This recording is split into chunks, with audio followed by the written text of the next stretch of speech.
So, I have a question for you to start things off. All right, shoot. When I say early stage blockchain project, what is the very first mental image that pops into your head? Like, honestly. Honestly. A Discord server just absolutely full of teenagers screaming to the moon. Right. A super flashy website with way too much neon and a white paper that promises to, solve world hunger, fix climate change, and reinvent the internet all at exactly the same time. Yeah, exactly. It's usually just a white paper and a dream. Yeah. Or maybe a token you can gamble with if you're lucky, but rarely is there anything tangible. It's just vaporware until proven otherwise. Oh, absolutely. And I feel like I've read 100 of these things, and 99 of them are literally just air. But today we are actually looking at something that claims to be the exact opposite. We are. We're doing a deep dive into the FloraChain institutional report. And we should definitely warn you listening, this is a dense one. We are not looking at a meme coin here. Not at all. This report outlines a project that claims to be technically ahead of about 80% of its peers, and that is before it has even officially launched its mainnet. See, and that is a massive claim. I mean, everyone says they're ahead of schedule, right? They always do. So the mission for this deep dive is to kind of cut through all that marketing fluff. Is FloraChain actually this bridge between the wild west of crypto and the very buttoned-up suit-and-tie world of institutional banking? Or is it just more jargon? Right, exactly. Is it just high-level technical jargon to hide the fact that there's no actual product there? It's totally the right question to ask because the report positions FloraChain as this compliance-first Cosmos infrastructure. They were explicitly targeting things like real-world assets, regulated commerce, AI. Yeah, and I have to admit, when I hear compliance first, my eyes just glaze over a little bit. Sure. It usually just sounds like restrictions. But reading through this, it didn't actually feel restrictive. It felt more like they were finally building the adult table for DeFi. That's a really good way to put it. But, let's not pop the champagne just yet. Fair enough. The report is very impressive, yes, but it also heavily highlights what they call execution risk. Right. Building the absolute best mousetrap in the world doesn't matter if the mice, or, well, in this case, the banks just don't show up. Okay, well, let's pressure test that ghost chain problem first then, because the report throws a decent amount of shade at other early-stage Layer 1 blockchains. It does. It calls them empty shells. And it's a completely fair criticism.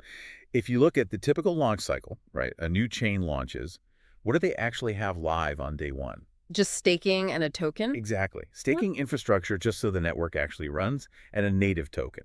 Basically just, hey, here is a ledger and here is a casino chip. Have fun. Precisely that. You can send tokens back and forth, but you can't actually do anything useful until third-party developers finally come along and decide to build applications on top of it. Which could take years. Right. It's like selling someone an empty plot of land and just telling them, go ahead, build a city. Yeah. FloraChain is trying to entirely flip that model. They claim their architecture is more complete than roughly 80% of Cosmos-based chains at this exact same stage. And they back that claim up with this concept of the 6+ modules. Oh. They aren't just launching a bare-bones ledger. They say they're launching with the core tools already built right in. Yeah. The analogy that popped into my head reading this was like moving into a house. Most blockchains are like buying a timber frame. You got to build it yourself. Yeah, you have to put up the walls, install the plumbing, buy all the furniture.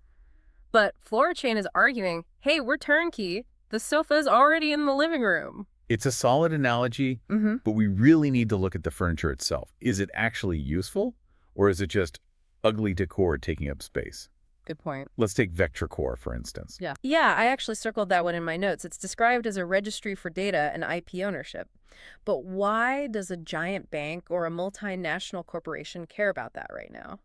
Well, think about the single biggest risk for massive companies using AI today. Copyright. Exactly. Copyright liability. If a major bank uses an AI tool to generate a market report, and it turns out that AI was trained on stolen data or copyrighted material. The bank is the one who gets sued. Exactly. It's this massive black box of liability. So they need a verifiable paper trail. Yes. Vector Core isn't just some boring registry. It's an insurance policy. It provides an on-chain, completely immutable proof of exactly where the data came from and who owns it. Wow. And right next to that, they've got what they call AI completion pools. Which sounds incredibly sci-fi, by the way. It does, but it's super practical. It's an incentivized layer to ensure that an AI task was executed by a verified actor. not just some bot farm or a malicious script somewhere. Oh, I see. It basically turns AI output from a potential legal nightmare into a fully auditable asset. Okay, so that is actually solving a real-world headache that compliance officers are dealing with right now. Exactly. What about the token factory? Is that just a tool for making more meme coins? No, and this is a crucial distinction. Usually, if a massive enterprise wants to launch a token, let's say they want a token representing customer loyalty points or even tokenized real estate, they have to write completely custom smart contracts from scratch. Which is incredibly expensive. Expensive and risky. Hmm. If that code has a single bug, they could lose millions. So the token factory is a standardized pre-built module. So it's basically like a template. It's like a highly secure manufacturing line. They can mint these Flori-locked assets using code that's already been rigorously tested. That makes sense. They don't need to go out and hire a massive team of Solidity engineers just to issue a digital receipt. Right, and I also noticed the analytics engine was in that list. Native on-chain data aggregation. Usually you have to plug in a third-party service to even see what's happening on the chain, but here it's just baked in. Exactly. The analytics are part of the core infrastructure. Okay, so the house is definitely furnished. But let's look at the foundation itself. Why build all of this on Cosmos? Why not just build on Ethereum or Solana or one of the big household names that everybody already knows? This brings us right to those institutional requirements we were talking about. FloraChain is built on the Cosmos SDK, and it uses Tendermint BFT consensus. Tendermint BFT. We hear that acronym thrown around constantly. But can you translate that for the CFO listening to this deep dive right now? Why does that matter to their bottom line? Ultimately, it comes down to risk management, specifically a concept called fast finality. Right. On some blockchains, like Bitcoin or even Ethereum, there's a probability period. You send a transaction, but for a few minutes, it could theoretically be reorganized or rolled back if the chain forks. Which is totally fine if I'm just buying a cup of coffee. Right. But not if I'm wiring $100 million between international bank branches. Exactly. Banks simply cannot operate in a reality where a $100 million settlement might just be undone 10 minutes later.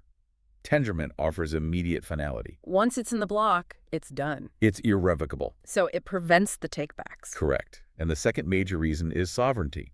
If you build your application on Ethereum, you are basically renting space in a very, very crowded apartment building. Yeah.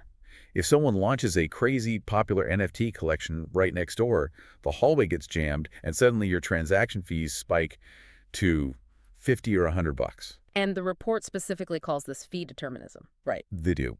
If you're a major business running tens of thousands of transactions a day, you absolutely need predictable costs. You cannot have your overhead fluctuating wildly just because of what other random users are doing on the network. Makes total sense. Because FloraChain is its own completely sovereign blockchain, they control the traffic. They aren't competing with the rest of the entire crypto ecosystem for block space. So it's kind of the difference between having to take the public bus during rush hour versus having your own dedicated private lane. That is exactly it. But here's the kicker. They aren't totally isolated either. The report heavily emphasizes IBC. Inter-blockchain communication. Right. So they have their own private high-speed lane, but that lane can seamlessly connect back to the rest of the public highway system whenever they need it to. And they also use COSM-WASM for smart contracts, right? Which allows for much more complex logic than just simple token transfers. Exactly. It's a very robust engine for building real financial logic. Now, I do want to specifically address Section 4 of the report. It lists some absolute heavy hitters: DYDX, Injective, Say, Noble with USDC. Right. I just want to be super clear for you listening to this. These massive companies are not building on FloraChain, right?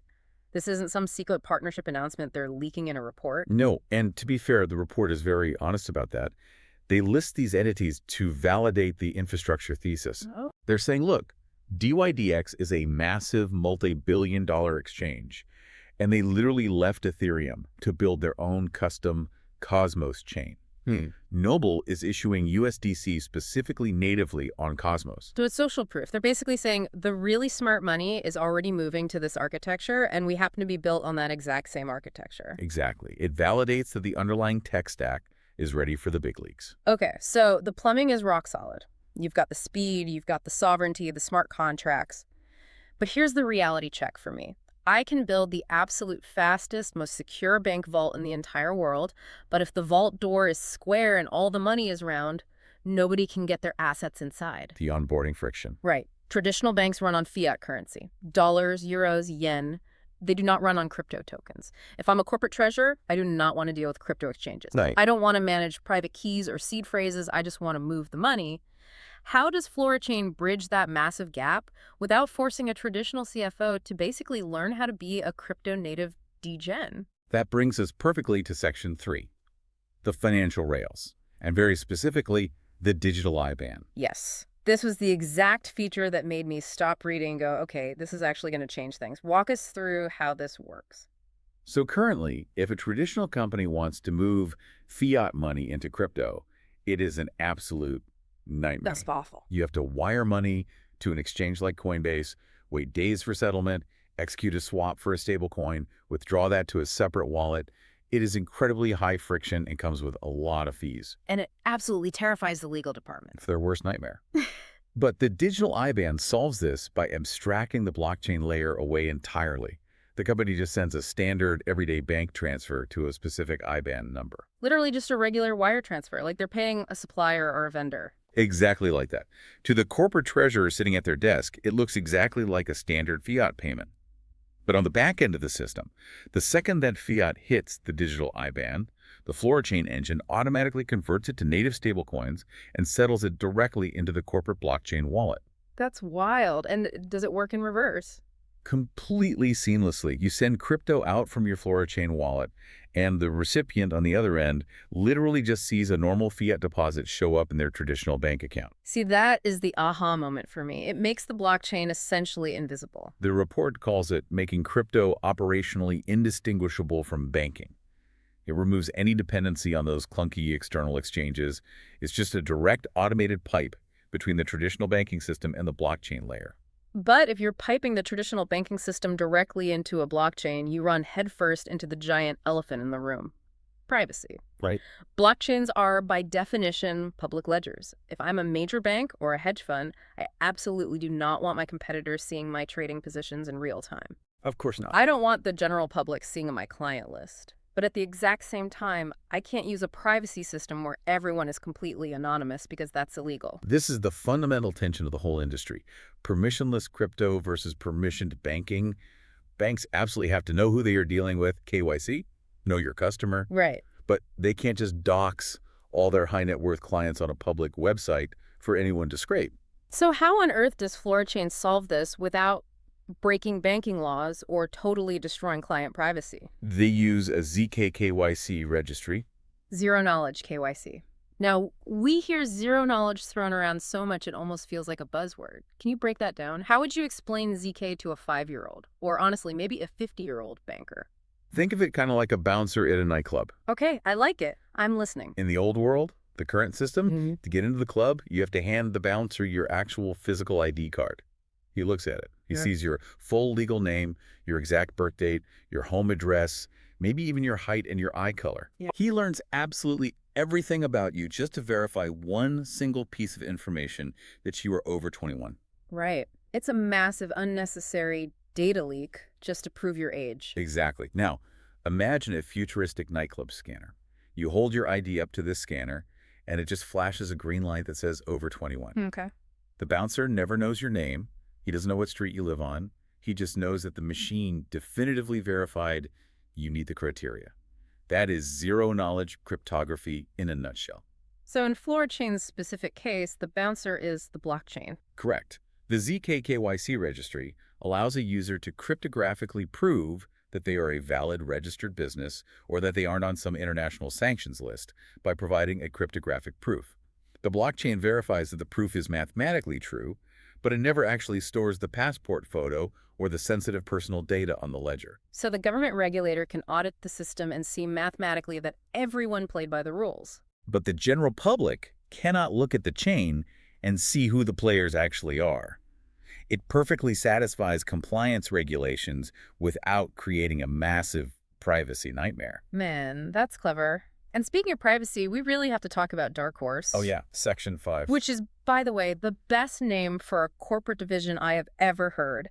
DarkHorse FloraChain's dedicated privacy and cryptographic security division. I mean, it literally sounds like they have a secret base hidden inside a volcano. It totally has that spy novel ring to it, but the actual problem they are solving is very real, very boring, but incredibly high stakes corporate governance. Give us a specific scenario. Why does a company actually need a DarkHorse division? Imagine you sit on the board of a massive publicly traded company. You need to hold a vote on a hostile takeover bid. Or maybe you need to authorize a huge movement of treasury funds to secretly buy a competitor. You definitely cannot do that on a public blockchain governance forum. If the market sees you voting to acquire a competitor, your stock price jumps 20% before you even finish tallying the vote. Exactly. It would be real-time insider trading leakage. Right. But if you just do it behind closed doors in a traditional smoky boardroom, you completely lose the trustlessness of the blockchain. There's no immutable mathematical record that the vote wasn't rigged or altered after the fact. So you're basically stuck. The public chain is way too dangerous, but the private boardroom is too opaque. Enter DarkHorse. They use a very specific mechanism called public encrypted hash anchoring. That is a mouthful. Unpack that for us. Think of it like a digitally sealed envelope. The board members cast their votes inside a completely permissioned digital black box. The actual contents, whether they voted yes or no and what the topic even was, are heavily encrypted. No one outside can see them. Okay, I'm following. But the system instantly generates a hash, which is basically a unique digital fingerprint of that sealed envelope. And it stamps that fingerprint onto the public FloraChain ledger with an exact timestamp. Ah, so the public can see that a vote happened at that exact moment. Yes.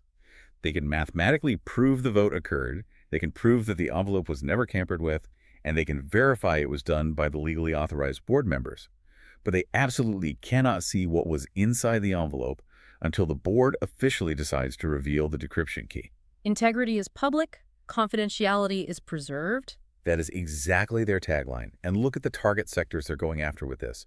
Regulated cannabis enterprises, clinical research operators, real-world asset issuers. Clinical research makes so much sense to me. You need to prove to the FDA that you didn't fudge the trial data midway through, so you desperately need that blockchain immutability, but you legally cannot leak confidential patient health info or corporate trade secrets. Precisely.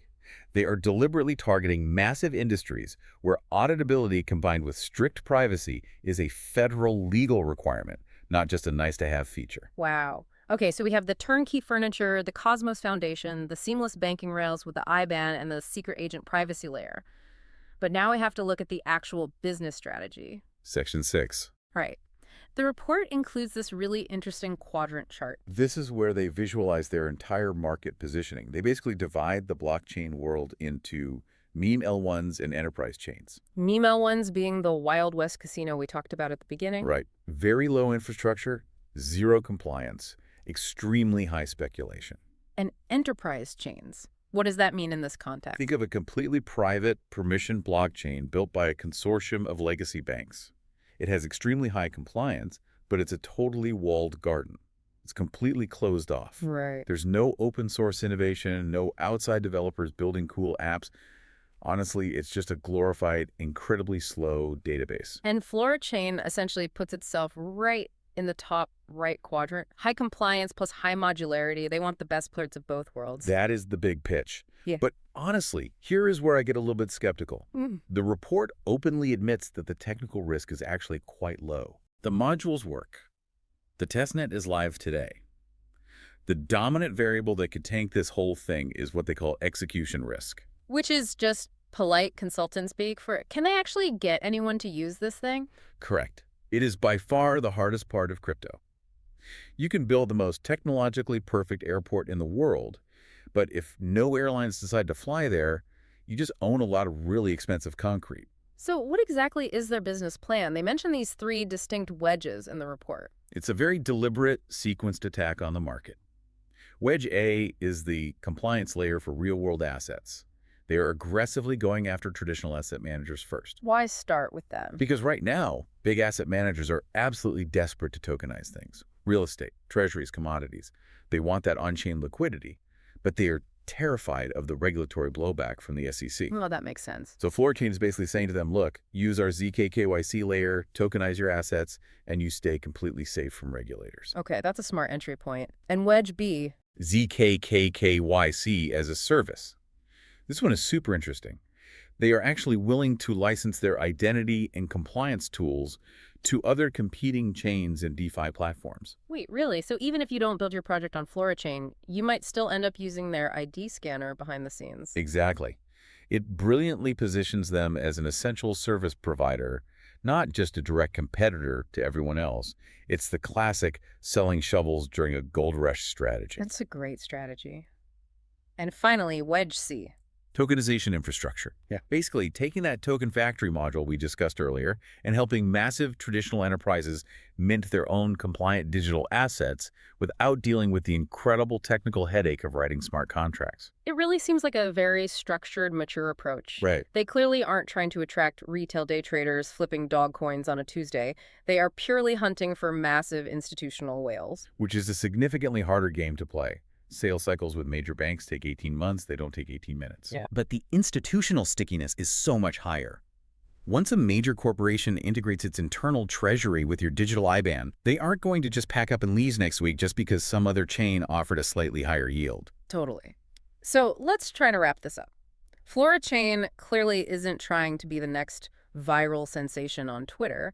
It's really trying to build an operating system for regulated business. Yeah. It takes the advanced tech of Cosmos and pairs it with the boring but absolutely necessary rules of the banking sector. That is the core gist of it. The technology is genuinely ready, the modules are deployed and working. The ultimate success or failure of this entire project now depends purely on that strategic sequencing. Can they actually convince that very first big conservative asset manager to take the leap? Which brings me right back to that digital IBAN concept you talked about. The report specifically mentions making the blockchain indistinguishable from banking. And it just makes me wonder, if FloraChain actually pulls this off and succeeds, will the financial users of the future even know that they are using a blockchain? That is the ultimate question for this entire industry. Right now, using crypto is a very distinct conscious activity. You sit down to do crypto. You open a special wallet app, you check your public keys, you worry about gas fees. But in the future that FloraChain envisions, the blockchain is just the plumbing. It is entirely invisible to the end user. You just send a wire transfer, you securely vote in a board meeting, you mathematically verify a clinical trial, and the blockchain secures every single piece of it in the background, but you never actually see it. And maybe that's it. Maybe the ultimate victory for crypto isn't this hyper-financialized world where everyone's grandma has a MetaMask wallet. Maybe the real victory is just becoming invisible infrastructure. If they execute on this roadmap, that might be exactly where we're heading. Invisible infrastructure. I really like that. Well, we will definitely be keeping a close eye on their mainnet launch to see if the reality actually matches this report. That's a wrap for this deep dive. Thanks for exploring it with us, and we'll see you on the next one.